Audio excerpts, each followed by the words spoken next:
This is Resonance 104.4 FM, flipping marvellous, as I'm sure you're aware.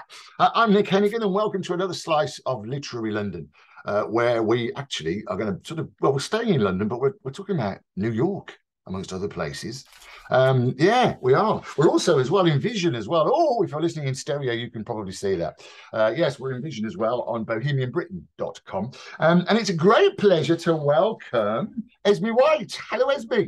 Hi, Nick. Hello. Thank you so Hello. much for having me. Oh, well, it's brilliant. No, thanks for coming on. So, well, we have a bit of a history, don't we, really, when it comes down to Yeah, a history we've that's, known each other. yeah, right, around a pub called the Raven in Hammersmith. That's kind of where we first kind of got to know each other. But I'm fascinated with your kind of whole story because would you sing a songwriter, really, I suppose? Would you Yeah, describe yourself? Yeah. And more exciting, you've got a single coming out. I Hooray! do. Yeah. Woohoo, this Friday. And it's called Pearly Gate Crashers. And I think I heard a version of it a while ago. It's brilliant. So just tell us a bit about the song first of all. Yeah, the song is basically it's a story song about dying and going to heaven and realizing that God hasn't been letting anyone in for a very long time.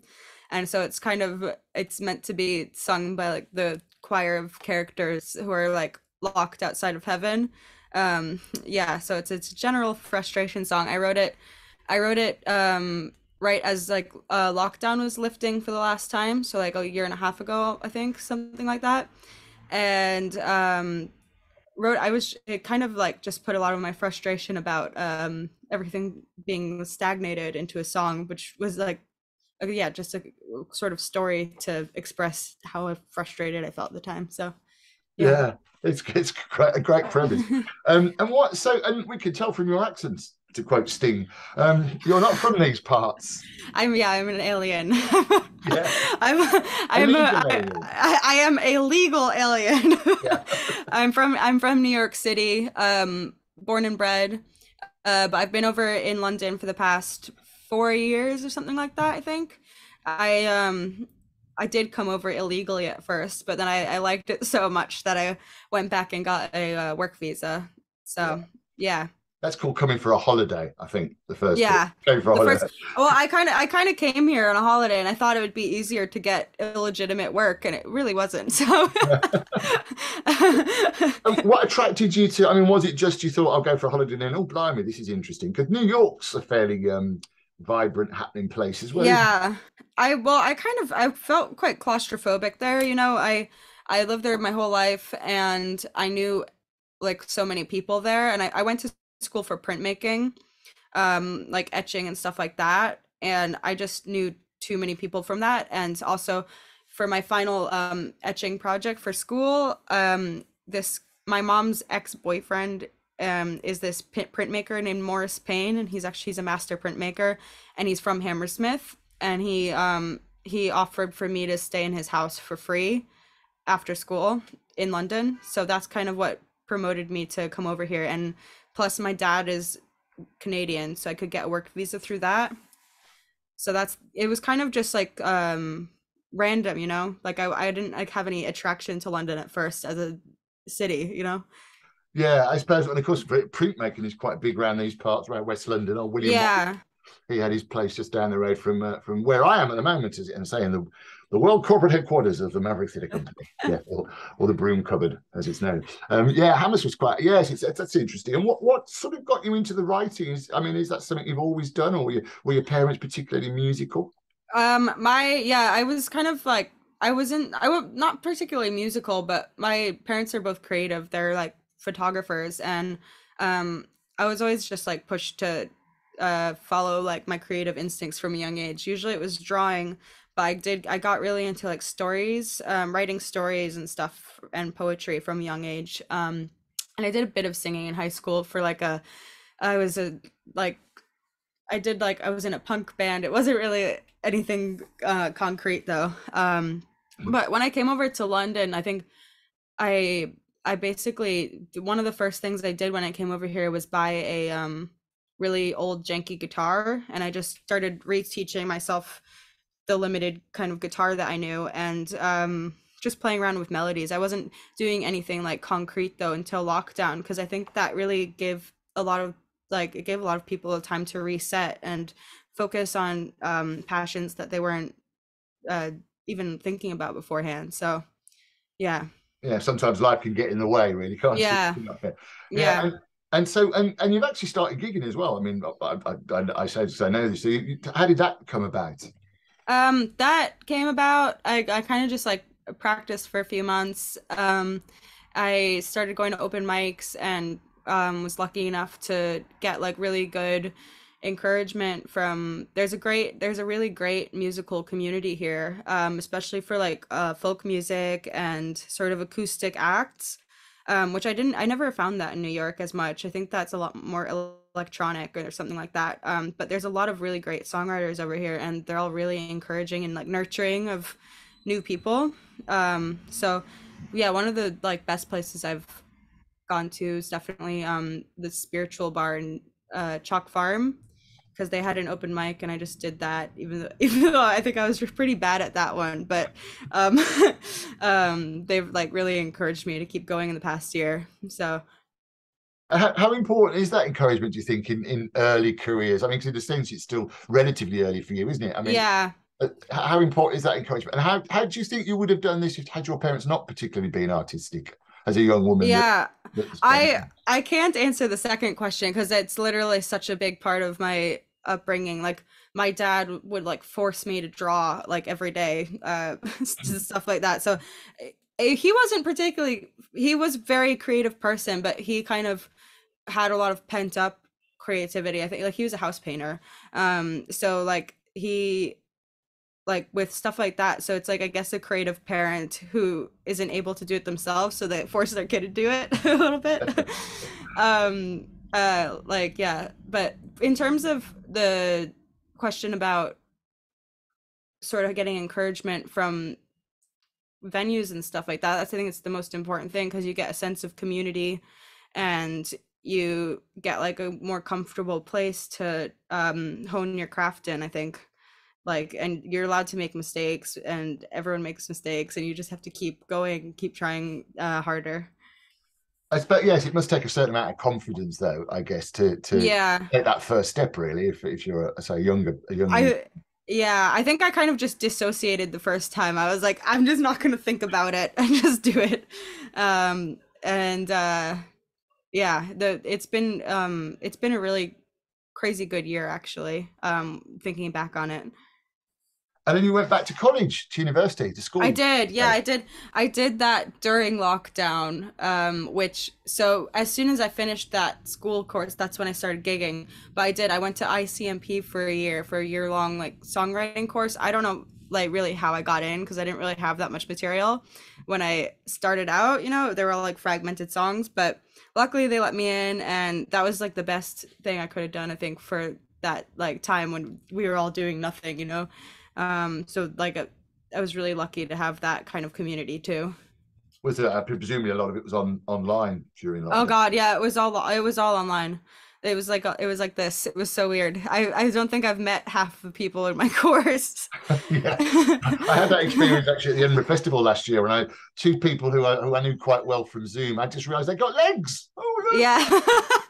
my God. It's funny. It's happened I at the pub I work at a few times where randomly there'll be people who come in who are actually on my course, Yeah. and then we're both like, "How do I know you?" And Yeah. it's like this moment of recognition where you like are like you sort of look like how I imagined you, but not really. Yes, you almost need to look at them like that in Yeah. through, through the box. And how do you, silly question because I am silly, how do you learn songwriting? How do they teach you songwriting? Um, I don't know. I don't think they'd really do. I think you have to. I think that I think you have to teach you don't. It's like if you overthink it, you can't really do it. I think they give you certain tools to like free up if you're blocked creatively or something like that, but it's really not a one size fits all kind of thing, and it's silly if you like think about it if it in a one size fits all thing, because at the end of the day you have to go with your gut, even if it doesn't make sense in a kind of school book way. It's like it's not an equation really. Even though there are some people that think it is an equation. Like I think certain like pop writers literally think of it as like a science, but I can't really write like that because if I don't relate to what I'm talking about in the song, like if it doesn't feel honest, then I can't finish it. So And what's your, because we talked to lots of writers on Literary London as well. What's your kind of what's your writing process? I mean, yeah, my, what's your writing my process? usually I just have to get like a general feeling together where the words seem to flow with the music. It's just all about like feeling certain things. And once I like have a feeling I really like, then I can start mapping out a song almost with like storyboards. That's for more complicated songs. Sometimes it'll just like come out um pretty pretty naturally, but I really like the process of like you have these kind of vague feelings and ideas, and then you have to keep writing and writing and writing to get more and more specific to find the imagery you really like, so that like the more specific you get with the imagery, the more specific the song becomes, and then the more honest it becomes. So a lot of it feels like storyboarding or something. I think I love like good imagery a lot. Yeah, and is it music first or lyrics first? How does it work for you? I think that they have to start together most of the time. Like they just have like the melody has to fit with the words at the beginning, or it's really difficult for me to write like a musical piece without lyrics, I guess. So maybe sometimes the lyrics are first actually, because you can write things like poems and then try to figure out how to fit them with a certain melody. Yeah, I was always, there's an acquaintance of ours who's setting up a new theatre company with Elton John and David Furnish. And of course, I always remember the Elton John and his. Oh, I mean, would you rather be Elton John or Bernie Taupin? You know, I think Yeah, I'd probably be Bernie Taupin because he'd write the words and then give great yeah, words to Elton John, and Elton John would then add these incredible melody yeah. It's chords. crazy. Yeah, but it all changes so much depending on how you're feeling and everything. You know, like sometimes you need to do exactly the opposite of what you're doing because you'll get stuck in the same ways and then it just becomes boring. And how So, do you do you, yeah. do you do you record all the songs, or are you writing them longhand, or do you use a computer? Um That's always the so novel writers always. I always get lots of emails from people saying, "Ask them what program they use." You know? I really like carrying around a journal. Um like I have one right here. I love like a good journal to kind of collect ideas, like going out people watching or something like that. I like to write longhand, but when I'm actually honing in on a specific idea in a song, I find it a lot easier to get like a Google Doc open and type it because you just can flow with your own ideas more. It'd be like I don't know. I've never tried a typewriter. I think that would be cool. I'm old enough to Oh remember yeah. typewriters actually, and they're not that cool, really. You know. And when you make a mistake, you know, you have to put that Yeah. white touch paper in it. No, no. Although I love the fact that the American actor Tom Hanks has actually got a program. I think I've got it over there on my iPad. He's got a program that actually replicates the sound of Oh, the right. keys, which isn't very good if you try to write in pubs, which I tend to do quite a lot. But yeah, Yeah. I quite like that. He's gone to that sort of antique typewriter sound as well. Yeah. And I suppose because it's fairly early in your career, is it? How have you found what's the attraction for you? Is it the writing or is it the performing? Um, Both. I find writing really satisfying when you do something that you know that you feel good about. Otherwise, it's fucking terrible writing. Like, it can be such a if you're not flowing right, it can be really annoying. I find performing really exhilarating though, and it kind of like I mean obviously got like a lot of therapeutic kind of uses, singing and performing, and it makes parts of your brain work, pushes adrenaline forward that you don't usually use. And I think yeah, that's why I think everyone in society has like a capacity to be creative and do stuff like that, and it's good for your mental health. So like performing is definitely a big part of it. Yeah, so sorry about the naughty word that slipped out there. You said flipping, didn't you? I think Yes, it's flipping, yeah, so flipping. flipping. Yeah, Yeah. it's yeah. If you heard it very differently, I apologise for that. It's a radio station before the what do you call it, the watershed. I'm Nick Hennigan. This is Literary London on Resonance 104.4 FM. I'm talking to Esme White, who's a singer-songwriter. She's got a new song which will be out by the time you hear this, I think, called Pearly Gate Crashers. What was the process like of recording it? How did that come about? Recording Pearly Gate Crashers, I was lucky enough to use the recording studio above Spiritual Records in Chalk Farm, and Jack Treble um engineered it for me, and that was actually really easy to record because I already had a demo that I recorded on my computer, so we just followed that basic blueprint, and it's a simple song musically. It's only got a few chords, and it is a lot about the lyrics and the melodies. So there wasn't any overproduction of it, but we added like some slide guitar and some backing vocals to it too, which was amazing.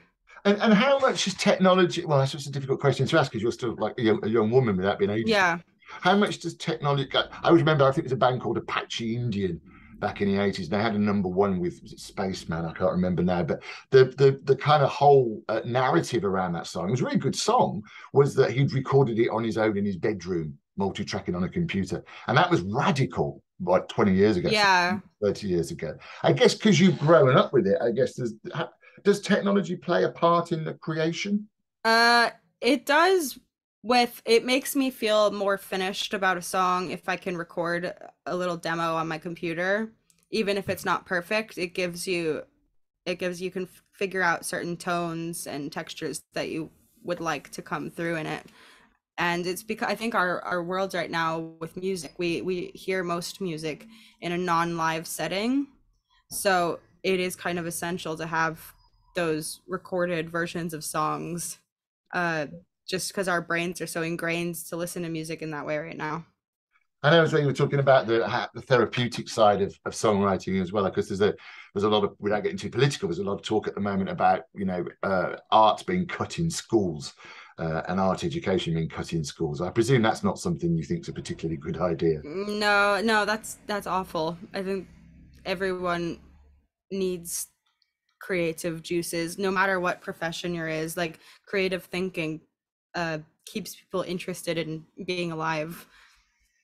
Yeah, absolutely. And now I sort of did slightly warn you, but you've got Yes, your guitar there, I and so do. can you do what can you do? Can you do something for us so we can see you in action? And what's the guitar as well? I think I know the answer to this. It's a Takamine.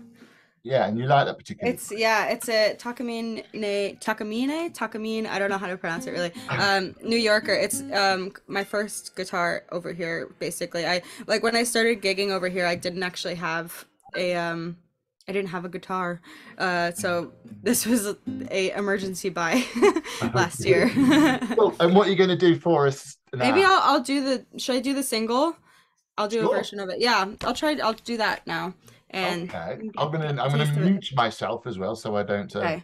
I know Let me because know. you've got. Sorry, go on. Yeah. Let me know how the sound is because I'm doing it through the microphone, so I don't want it to be too loud or anything. Like, doo, doo, is that too That's okay. loud? No, I think that's fine. Okay. Absolutely. Okay, I'll go back a little bit so we All don't. right. So we're here on this is an impromptu performance. I did it with the Hot House Flowers once, sat around a microphone in a radio studio. They'd just come from BBC Radio 2 where they'd had 17 engineers and 100 mics. And it worked really well. So if you're listening on Resonance 104.4 FM, you're about to hear Esme White performing. And if you're watching us on bohemianbritain.com or on YouTube, here's Esme. Take it away, baby.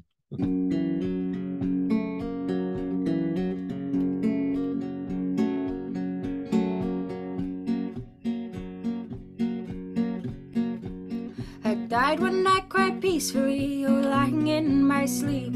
I prayed the Lordy Lord, I prayed the Lord my soul to keep. I wandered through the clouds, and much to my surprise, I saw before the pearly gates a mob of souls with wild eyes, booze hounds and housewives, some rich and some poor, a tea party of vagrants, so knocking at the door like knock, knock, knock, knocking at the door, oh knock, knock, knock, knocking at the door. And there is God in all his glory, sitting on his throne of our broken human stories. There is, and he says, I'm not letting you in, your race of broken cages filled with shame and sin. And all the old ladies sing, if you don't let me into heaven, I'll just burn it down, 'cause I've done my time in hell, yeah. If you don't let me into heaven, I'll just burn it down, oh yeah. I may be human, but that's not on me, that's on human. Yeah, I may be human, but that's not on me, that's on human. Oh, on this side of heaven there are many pretty souls who work their life night and day only to pray their way into a place where God says, oh go to hell, I wish you well, I wish you well, but go to hell, I wish you well. And sneaking through the side door I saw many suited snakes making shady deals with angels to get into the pearly gates. And there is God in all his glory, sitting on his throne of our broken human stories. There is, hiding in his castle, who has the nerve to create life and then call it a hassle. And all the old ladies sing, if you don't let me into heaven, I'll just burn it down, 'cause I've done my time in hell, yeah. If you don't let me into heaven, I'll just burn it down, 'cause I've done my time in hell. Oh, my time in hell. Oh, oh, oh, yeah. I may be human, but that's not on me, that's on human. Yeah, I may be human, but that's not on me, that's on you, man.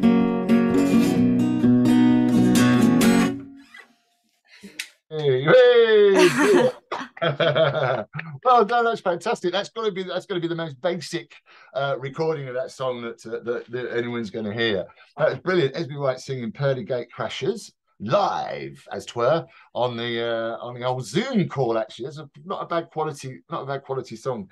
So you're going to release this. What's the plan next? I mean, being an old dinosaur, I remember the days when you'd sell millions of records and make whole loads of money, and that doesn't seem to be the case now. So yeah, this will be released. What's your level of how would you measure its success, and is that important? How does that work?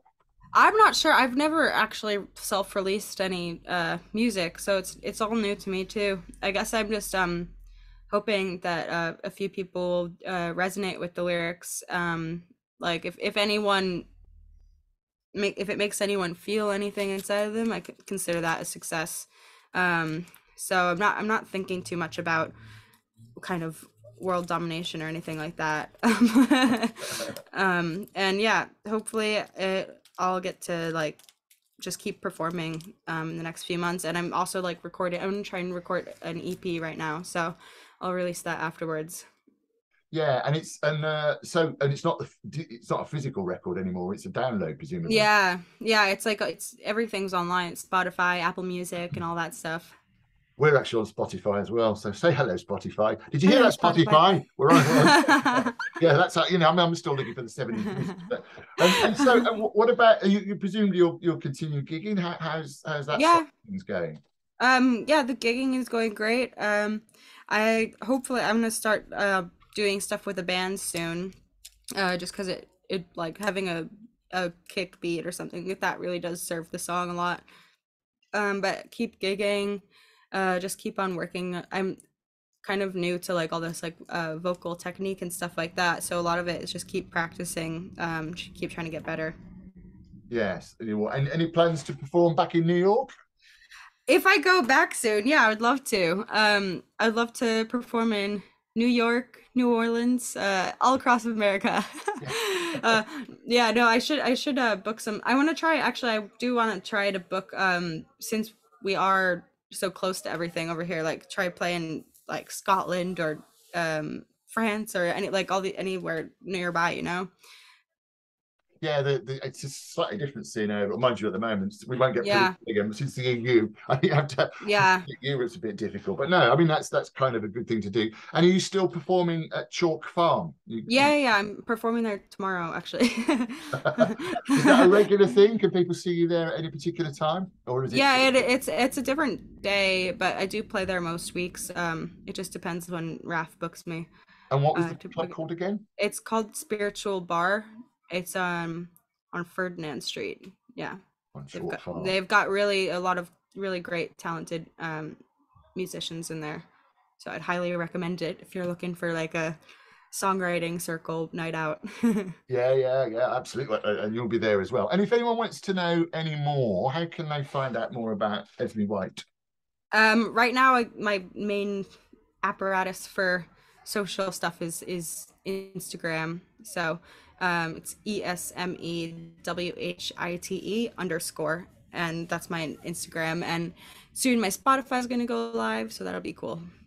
And where can if anyone wants to download the song, that'll be on Spotify, Apple Music. It's going through pretty much everything. Yeah. So yeah. Brilliant. And what about the excuse me, I think my email's just kicked on again. Be quiet. So what does the immediate future hold then, presumably? You're going to carry on working? Yeah, carry on working, keep writing. Right now, I think my biggest goal is to finish recording like some follow-up singles or an EP, which I've started doing, just to get more music out there and then apply to play at festivals and stuff next year. Yeah, I was going to suggest yes, because the festivals they've got some quite interesting opportunities there, aren't there? I think. And there's a solo. There's a what? As a solo performer. Oh yeah. You don't have to play with a band. You know, you don't. They've got a lot of great. I'm still new to all this stuff, but it seems like there's a great kind of emerging artists sort of stages at a lot of even big festivals like Glastonbury and stuff like that. But there's so many small festivals around here too that are good for like folk and Americana. So that's like really exciting. Yeah. Oh well, I wish you all the luck. We've almost run out of time. I can't believe it. So when are you going back to the States? 'Cause your mum's still in America, is she? She's still in New York. Yeah, my mom's in New York. She's in Harlem. I haven't planned anything. Hopefully I'll go back. I'm actually planning. I want to go to New Orleans in February. So, because I want to go somewhere warm. I've got loads of family friends down there. And the music's great there. So I'm gonna try and go to New Orleans in February. That's my next. Maybe I'll meet my mom there. Yeah, but it's not when's Mardi Gras. Not when does that? It's not February. It's close by there. Yeah, it's February, March. Maybe I'll go for. I've never been to Mardi Gras there. I've been to like a Crew de Vue thing, but I've never been to. Yeah, I've been to Carnival there, but I've never been to Mardi Gras actually. Yeah. Oh, that'll be fun. I mean, no, I've never been either. I think nearest I've got was Tennessee. I think something like that. But thank you so much for your time, Esme White. Thank you so much. The single's called Pearly Gate Crashers. Esme White. That is your name, is it? Your professional name? Yes, it is. Yeah. You're like, what's your name? So, available on all good platforms. Thanks so much for your time. I shall perhaps see you later on for the wee pint. Yes. That is the connection at the start. Actually, we do. Yeah. I know the pub very well. Yes. So I hope it goes really well, and we'll have to do it again when you've got the EP sorted. Yeah. Yeah, definitely. Come in and have another chat. So thank you for your company. That's all we've got time for this time, but I'll see you next time on BohemianBritain.com and on YouTube. Thank you very much, Esme. This is Literary London on Resonance 104.4 FM.